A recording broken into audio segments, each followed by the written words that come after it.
Senhor presidente, senhores deputados, em primeiro lugar, eu cumprimentar nossas crianças e adolescentes que estão aqui, deixando essa tarde mais bonita na Assembleia. Boa sorte a todos vocês, espero que esse momento, essa experiência que estão vivendo aqui, traga muito benefício para suas vidas. Parabéns também à Assembleia, à mesa da Casa, por esse programa. Os deputados estão empenhados nesse programa para nossas crianças e adolescentes. Senhor presidente, hoje de manhã, ao lado do deputado Tercílio Turini, presidente da Comissão de Ciência e Tecnologia, também deputado de Educação, o presidente da Comissão não pôde estar em Brasília, lutando pela questão do ensino médio, mas o deputado Lemos o representou, e outros deputados, nós tivemos uma audiência pública que tratou mais especificamente da situação da Unespar, a Universidade Estadual do Paraná, que vive uma verdadeira tragédia, um desmonte completo. E que pese todos os problemas que nossas universidades em geral estão sofrendo,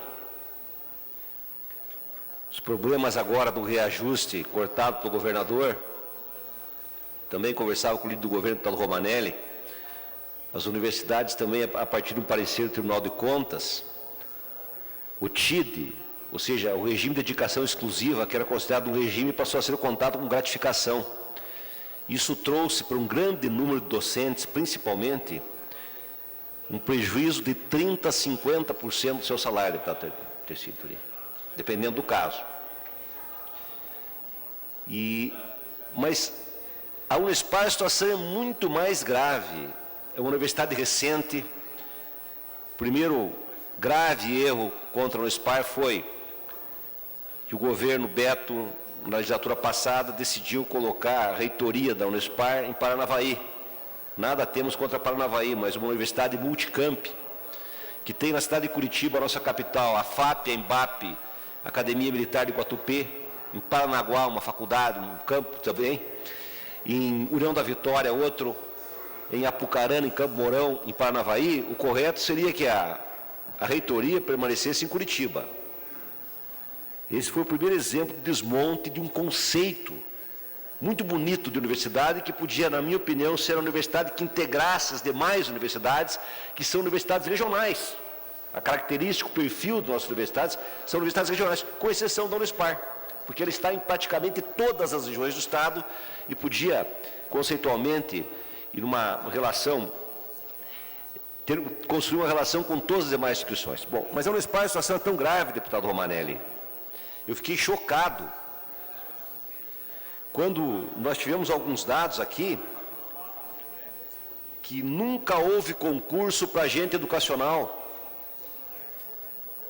que os estagiários são contratados para suprir a falta de agente educacional numa escola como a FAP, porque é um número muito pequeno, insignificante comparado com as demais e comparado com o número de alunos da Unespar, que é uma das terceira ou quarta maior do Estado, número de alunos. A não contratação de professores efetivos, trocando permanentemente, sendo trocados os professores colaboradores, que não têm nenhuma estabilidade, trazendo sérias consequências para o ensino e a evolução da instituição, e chegando ao cúmulo. Estava aqui o reitor Aleixo, eu tenho alguns dados aqui, senhores e senhores deputados. A carta que a Unespar remeteu ao secretário de Ciência e Tecnologia. Senhor secretário, para pagamento das despesas mínimas dos 7 campi da universidade e o correto encerramento do exercício financeiro de 2016, a Unespar necessita de R$14.300.000, assim distribuídos. Isso é muito importante. Como é que é distribuído? Que mostra a tragédia da instituição. Aluguéis e terceirizações, R$4.500.000. Ou seja, não tem dinheiro para pagar aluguel. E nem para pagar serviço terceirizado. Vai parar a universidade, como já parou em outros momentos. PASEP, R$1.700.000. Estagiários, que substituem o trabalho dos agentes universitários, fazendo tarefas administrativas, que não é o papel do estagiário. 1.049.000, vale transporte, 196.000, material de expediente, limpeza, manutenção, combustível, 1.600.000, água, luz, telefone e internet, 1.250.000, dívidas de 2015, 3.839.000.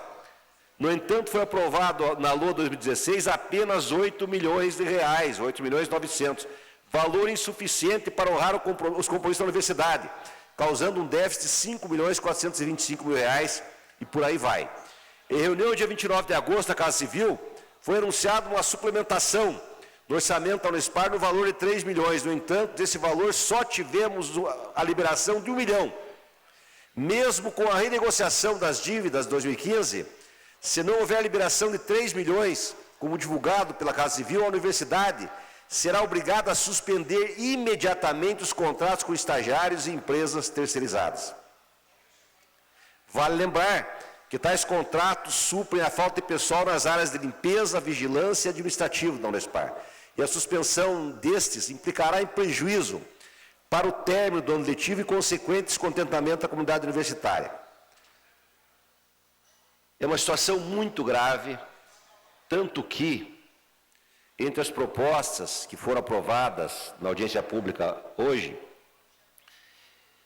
nós vamos buscar assinatura de no mínimo 18 deputados desta Casa de Leis e milhares de assinaturas de professores e estudantes que estão hoje ocupando as universidades e escolas do Paraná, vou falar depois sobre isso, para que nós consigamos aprovar uma parte da emenda do governador, mensagem que caminhou, que infelizmente a sua própria base rejeitou na Comissão de Orçamento, para que os recursos do Fundo de Participação dos Estados não seja distribuído para os outros poderes, que fique na totalidade com o Poder Executivo. Porque se nós fizermos isso, nós teremos 460 milhões de reais a mais para distribuir ao Executivo, permitindo que ele com mais facilidade arrume os recursos que diz não ter, para pagar o reajuste dos servidores do Executivo, e vamos separar desses 460 milhões, 30 milhões para resolver a questão de custeio da Unespar para o ano que vem. E nós entendemos que todas as demais instituições entenderão o nosso esforço, porque todas sabem que a crise é geral, mas a crise da Unespar é uma crise muito mais profunda. Então, simbolicamente, a nossa ideia é que 30 milhões de recursos sejam separados para a Unespar custeio e o restante, 430 milhões, fique para o Poder Executivo poder honrar o compromisso de reajuste do salário dos servidores. Aliás, esse reajuste é fruto de uma lei negociada durante a greve dificílima de 2015. Os servidores do Paraná confiaram na palavra do governador e do seu secretário todo-poderoso de Finanças, da Fazenda, através de uma lei que agora o governador está desonrando a lei que ele mesmo mandou e voltando atrás da sua palavra empenhada no processo de greve que aconteceu em 2015. Nós achamos que esse trabalho é uma forma diferente de luta. Trazer para o parlamento contradições fundamentais, não só do Paraná, mas da sociedade brasileira. Isso é muito importante. Nós sabemos da importância também do Poder Judiciário, da promotoria pública, mas nós sabemos, e toda a sociedade sabe, que esses são os poderes mais ricos. Tem muito mais recursos, tanto que o salário médio no Poder Judiciário, na promotoria pública e na Assembleia é muito maior que no Poder Executivo. Então, nesse momento de crise, já que o governador alega que não tem recursos, nada mais justo que devolver esse dinheiro para o Poder Executivo, como acontecia já, sempre aconteceu assim. E o Paraná mudou a questão disso. 8 anos atrás, esse entendimento. Nós queremos voltar ao entendimento inicial. Achamos que isso é justo pelo momento que o Brasil atravessa. Então, acho que essa foi uma decisão muito importante, além de que vamos marcar uma audiência com o secretário de Ciência e Tecnologia, convidar todos os deputados das demais comissões. Eu louvo aqui o esforço, que vem bastante tempo, o deputado Tercílio, sobre as questões da Ciência e Tecnologia, comissão que preside, e particularmente na questão da nossa Unespar. Mas, senhor presidente e senhores deputados, as lutas sociais no Brasil passam para um novo patamar. Fruto do desmonte do Estado que está sendo realizado pelo governo Temer e por seus aliados ao nível de diferentes estados da federação, como é o caso do Paraná, um deles. A população, uma grande parte, em função de tudo isso, da questão da Lava Jato, dos erros que também o nosso partido PT cometeu, os demais partidos que estavam participando do governo, uma parte da população está descrente da política.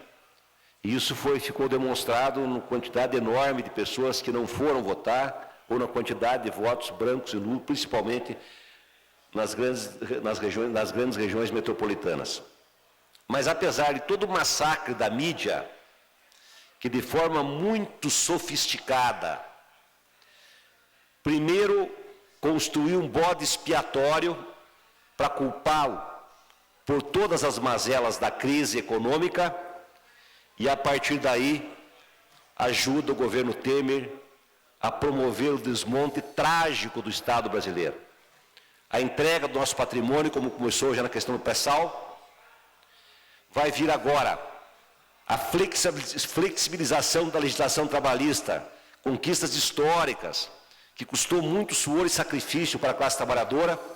Essa flexibilização vai significar que vale mais o negociado do que o legislado e vai permitir todo tipo de acordos para massacrar mais ainda os trabalhadores. Nós sabemos que na sequência, com essa PEC 241, vem um corte por 20 anos, é o texto da lei que já foi aprovado em primeira votação pela Câmara dos Deputados, que vai prejudicar profundamente a saúde, mesmo porque o perfil demográfico do Brasil, o Brasil está deixando o bônus demográfico, e a partir de agora a evolução demográfica da nossa sociedade, vai percentualmente aumentar o número de pessoas idosas na pirâmide etária, significando que os aumentos de saúde tendem a aumentar e não a diminuir, como propõe a PEC 241. E para a educação, dados graves entraves da educação, está aí os problemas do ensino médio, também vai ser uma outra tragédia. Então, é o desmonte total do Estado brasileiro, acompanhado pelos estados, com o apoio completo da mídia. Qualquer pessoa que tenha um mínimo de clareza, mínimo de consciência, ela percebe a diferença que dá a Rede Globo, por exemplo, para o tratamento com o presidente Temer com relação ao governo da presidenta Dilma e do ex-presidente Lula. É uma coisa completamente diferenciada. Eu estava assistindo esses dias e um deputado muito ligado ao Alckmin falou, finalmente, olha, Brasília voltou a ter de novo glamour. Essa é a palavra que ele usou nas redes de televisão, que Brasília voltou a ter glamour. Talvez as viagens voltem a ter glamour, porque a população pobre não vai poder andar mais de avião. Isso é o significado de glamour para certas elites brasileiras. Glamour é isso. Então Brasília voltou a ter glamour, nas palavras desse deputado. Essas novas formas de luta que estão acontecendo é fruto de uma consciência que vai se aprofundando, que as pessoas começam a perceber. Inclusive as classes médias, que acabaram mais uma vez envolvidas em grande parte pelo canto de sereia da Rede Globo e da mídia monopolista, ela começa a perceber que ela vai ser uma das grandes prejudicadas desse modelo econômico neoliberal. A classe média que teve um papel na história do Brasil, do ponto de vista ético, até porque era uma classe que progredia por concurso público, pelo seu esforço, ela está sendo massacrada e vai ser ainda mais. Isso também tem profundas consequências éticas na sociedade, porque o núcleo ético da sociedade vai se desfazendo e a vida e o mundo vai virando um salve-se quem puder. A única ética da existência é encontrar um lugar ao sol. Salve-se quem puder. É a lei da selva do capitalismo desse estágio da humanidade. Os ricos ficando cada vez mais ricos, aquelas pessoas, milhões de pessoas que no governo Lula e Dilma conseguiram melhorar sua renda, a distribuição de renda que aconteceu volta a estaca zero ou até pior. Os programas sociais como Minha Casa Minha Vida são desfeitos. Ontem assistimos uma ação muito forte na Avenida Paulista do Movimento Trabalhadores Sem Teto do Estado de São Paulo, que é um movimento muito forte. Então nós temos um período histórico de movimento largo e de longo tempo, um longo período. Portanto, quando converso com lideranças sindicais, eu tento discutir nesse sentido. Nós temos que estar preparados para uma luta de fôlego. Não é uma greve, uma paralisação de um mês ou dois e ponto final. O processo vai ser permanente. Por isso mesmo, novas formas de luta têm que ser empreendidas, formas de luta mais modernas, que as pessoas se animem mais, percebendo que há um sentido naquilo que elas estão fazendo para resistir a esse desmonte neoliberal do Estado brasileiro.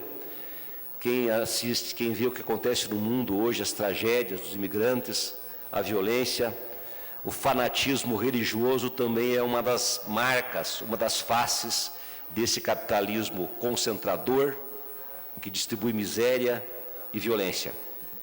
E eu já falei aqui em outros discursos, entendo que, juntamente com esse pacote de maldades do ponto de vista da economia, do ponto de vista do corte dos recursos públicos, nós vamos sofrer um retrocesso conservador ao nível dos costumes. É bem provável que daqui a algum tempo volte de novo a chamada escola sem partido, uma série de avanços que aconteceram no Brasil, das liberdades democráticas, da transparência, como, por exemplo, as conferências, os sistemas de saúde, segurança participativa, esses movimentos podem ser varridos, fortalecendo ainda mais o autoritarismo na sociedade brasileira. Por isso, eu acho que todas as forças que têm uma tradição de luta por mais igualdade, por mais justiça, por mais liberdade, mais democracia, devem se engajar cada vez mais nesses movimentos, discutindo, debatendo com suas lideranças. Hoje no Paraná são 600 escolas ocupadas. Isso é uma coisa nova. Universidades sendo ocupadas. Isso é uma coisa mais nova ainda, porque eu não me lembro, não sei, alguns casos específicos, como o da USP, por motivos muito especiais, eu não me lembro de um movimento como esse, universidades, instituições de ensino superior sendo ocupadas para novas formas de resistência a esse massacre, como nós estamos sofrendo também no estado do Paraná, e sempre com a justificativa da crise econômica. Ora, mas não existe um só pensamento econômico. Esse pensamento único que tento atribuir, que a mídia repete todo dia, como se a questão econômica fosse uma questão técnica, não tivesse outro caminho para a economia, só existisse um. Como se a economia capitalista fosse tratada de uma forma técnica. Mas como se ela tem crise, a crise é permanente, e as alternativas de corte, de arroxo, que foram tentadas na Europa, fracassaram claramente. O próprio FMI hoje, nas suas propostas mais atuais, não crê mais nessa estratégia econômica de corte de gastos para sair da crise.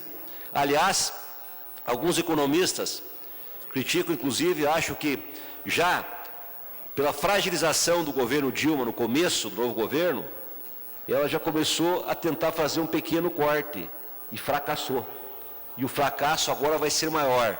Um longo período de sofrimento, milhões e milhões de pessoas tinham ascendido a classe C ou a classe D, retornando para a classe E, e aquelas cenas que tinham desaparecido do Brasil, como na minha juventude eu assisti muitas vezes, a mendicância nas ruas, pessoas de minha cidade morando em caixas de papelão nas favelas. Infelizmente, se não houver uma resistência, é esse perfil de capitalismo que vai ser implantado no Brasil, se o plano do governo Temer e das forças que o apoiam der certo. É aprofundamento da desigualdade, concentração da riqueza nas mãos de poucos. Infelizmente, se não houver resistência forte e cotidiana, é esse quadro que vai vigir em nosso país. Vou apresentar com o deputado Romanelli também uma emenda num projeto de lei que veio do Tribunal de Justiça, em que o Tribunal de Justiça abdica de recursos de uma taxa e de equipamento do Poder Judiciário, e nós achamos que é errado. Então, já que o Tribunal de Justiça não precisa desse dinheiro, nós vamos manter a lei como ela é, e essa parte que ele está abdicando, vamos fazer uma emenda. 30% para a Justiça Restaurativa e 70% para as penitenciárias. Porque nós achamos que esses movimentos são fundamentais. A taxa que está se deixando de cobrar uma taxa justamente para os imóveis mais caros e para os serviços mais caros, é proporcional. Quem tem um imóvel caro pode pagar um pouco mais nas negociações que fizer e assim por diante. Então, espero que essa nossa emenda seja aprovada. Obrigado, senhor presidente e senhores deputados.